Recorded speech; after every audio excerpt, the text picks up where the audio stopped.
Flora here. Today, a message that I have titled 10 Principles for Raising Awesome Children. Now, this is a subject that is very, very close to my heart. So please comment and let's have a discussion about it.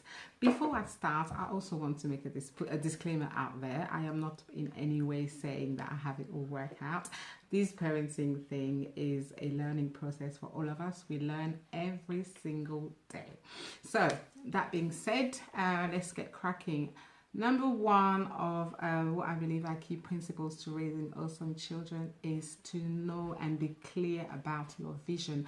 Both as an individual, as a parent, or as a family, it's important to know what your vision is and to articulate it clearly to every member of your household, children included. There's a verse that says in the Bible, for lack of vision, the people perish, and I believe that it is certainly the case for your family and you. So if you don't know where you're going, chances are you'll end up anywhere.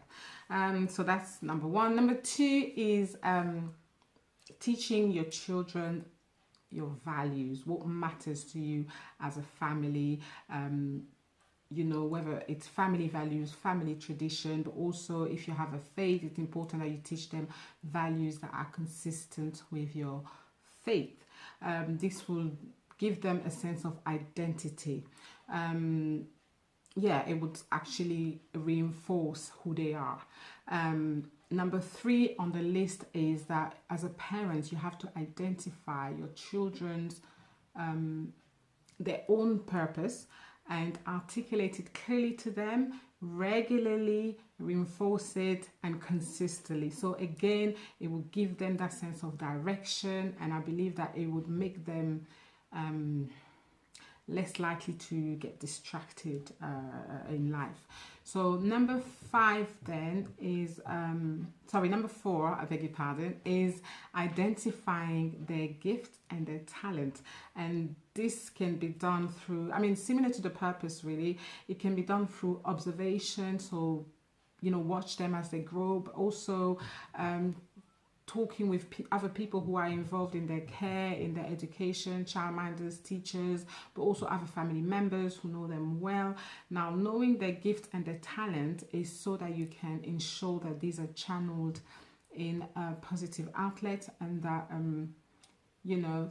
this is where things like extracurricular activity come in, healthy hobbies come in. So with the purpose, you have to articulate and sort of tell them, remind them constantly. With their gift and talent, you have to make sure that these are put to good use. Number five is that it's important that you teach them interpersonal skills. This is more about how they carry themselves, how they express themselves, how they communicate with other people. Things like skills like conflict management, how they manage their emotions, etc. Number six is about social skills. This is more around, I feel like so many children these days are very clued on about their rights and, what they're entitled to, but not enough, I believe, is being taught to them about their responsibility in the society that we live in. So social skill is teaching them about accountability. They need to understand that they're not alone to themselves, that there are consequences to their actions, their behavior. It's also about social contribution. It's important, I believe, to teach our children that very early on they have a role to play, initially in the family unit, whether it's by taking part in house chores, but also later on in life in this society, they also have a part to play. So it's their responsibility, in terms of social contribution, but also in terms of accountability. Next is number 7 is spending quality time with our children. People, I cannot emphasize on this enough. This is key. It would help you to know your children better, and also it would strengthen your bond as a family. The number of parents I hear about who are or I've worked with who are so shocked or surprised to find out about what their children have done or what their children are capable of doing, and I believe that this is as a result of us not spending enough time with our children. So excuse me, there's no shortcut around this. There's no way around this. You have to make the time. We have to make the time to spend time with our children. And I want to emphasize on the dynamics here. What I mean by that is that it's important that mothers spend time with their daughters, fathers spend time with their son, but also that fathers spend time with their daughters and mother with the son, and that as a family as well, you spend time together. It would do wonders. It would, you know, as well as, you know, strengthen your bond and help you to know your children. You'll be creating memory, long-lasting memories. This is what your children will take with them as adults. This is what they will remember from their childhood. Not the things that we bought for them, not the clothes, the designer clothes, the toys and all that. It's the time that we spent with them that they will cherish and remember. So there you have it. Let us spend more time with our children. Number 8 is build up their confidence. Now, how do we build up their confidence? There's a number of ways. Number 1 is, I believe, reassure them that we love them, but also act like that. Always make them know that they come first in our life, that they are our priority.